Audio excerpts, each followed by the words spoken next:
In this video, I'm going to show you how to use the correlation function. That is the function to create a Pearson correlation coefficient. This is very simple. All you have to do is select a cell, hit equals, CORREL.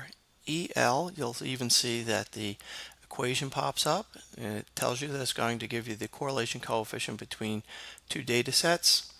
After you hit the left parentheses, it'll tell you how the data is supposed to go in. There are two arrays, that is two columns of data. Do not select any label that's at the very top, only start with the numbers.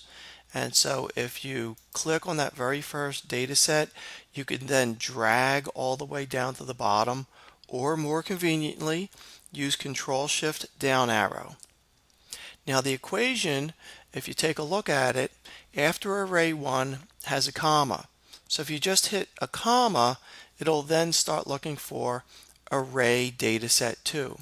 So we can scroll all the way back to the top, and then for array 2, select the first piece of data, use Control-Shift down arrow, which will have all the data into the set, and we finish with a right parentheses. And then enter, and then that's the end of it. The Pearson correlation coefficient, which is the same thing as an R value, is now given.